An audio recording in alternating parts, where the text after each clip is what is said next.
দেউলি নজরুল সাংস্কৃতি সংঘের রজত জয়ন্তী বর্ষের আনুষ্ঠানিক সূচনা হলো সোমবার। আপনারা দেখছেন পিবিএন বাংলা নিউজ।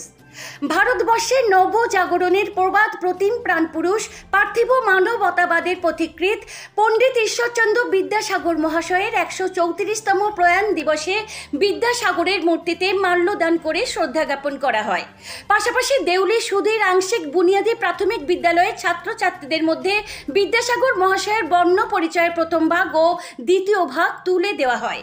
এদিন দেউলি নজরুল সাংস্কৃতি সংঘের পক্ষ থেকে বিদ্যালয়ে চারা গাছ লাগানো হয়। দেউলি নজরুল সাংস্কৃতিক সংঘের সভাপতি ডাক্তার যোগেন্দ্রনাথ বেরা ও সম্পাদক বিশ্বসিন্ধু দে জানান, এই বছর আমাদের সংঘের রজত জয়ন্তী বর্ষের আনুষ্ঠানিক সূচনা হলো। আমরা ছাত্রছাত্রীদের মধ্যে মূল্যবান সম্পদ বিদ্যাসাগর মহাশয়ের প্রথম ভাগ ও দ্বিতীয় ভাগ তুলে দিলাম। বিদ্যাসাগরের নামে 2টি চারা গাছ রোপণ করলাম। 12 মাসে 12টি কর্মসূচি রূপায়ণের মধ্য দিয়েই রজত জয়ন্তী বর্ষের সমাপ্তি হবে। সুস্থ সংস্কৃতির বাতাবরণের লক্ষ্যে ও ভাবি প্রজন্মকে অতীত ইতিহাস স্মরণ করার লক্ষ্যেই এই প্রয়াস। বিস্তারিত দেখুন পিবিএন বাংলা নিউজে।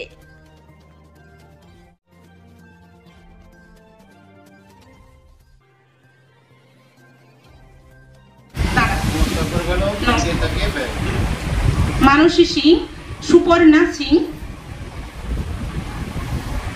সৌরভ বেরা, শুভজিৎ সিট, বকুল মাহার, সৃজিতা পণ্ডা, আবেশ সাহু, সায়নচন্দ্র দাস, সুদীপ্তা চক্রবর্তী, সুপ্রিয়া দে, সোহম ভাওয়ার। আমার প্রাক প্রাথমিকে প্রায় 35 জন ছেলে মেয়ে ছিল। আজ বৃষ্টির কারণে মাত্র 12 জন উপস্থিত হতে পেরেছে। তাও যে ওরা এসছে, কোনোদিন কামাই করে না বলেই এসছে। এত ভালো ছেলে মেয়েরা, খুব সবাই ভালো।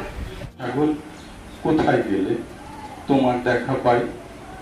সেই যে চটি জুতো আর চাদর গায়ে পুরুষ, তুমি নাকি এ বঙ্গে একাই ছিলে মানুষ।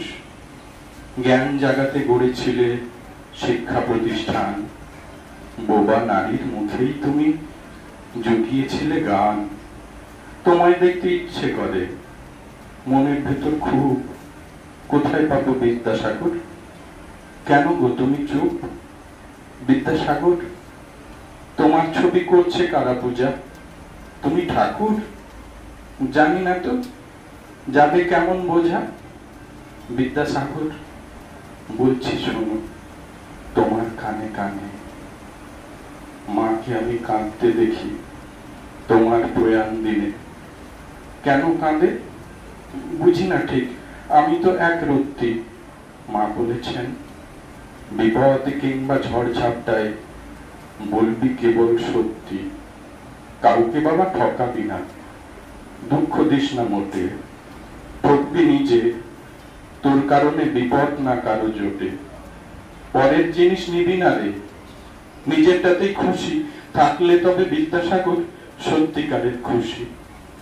সারা জীবন এটাই তিনি শিখিয়ে গেছেন কর্মে। জাগিয়ে দিতে চেয়েছিলেন বিশ্ব মানব ধর্মে।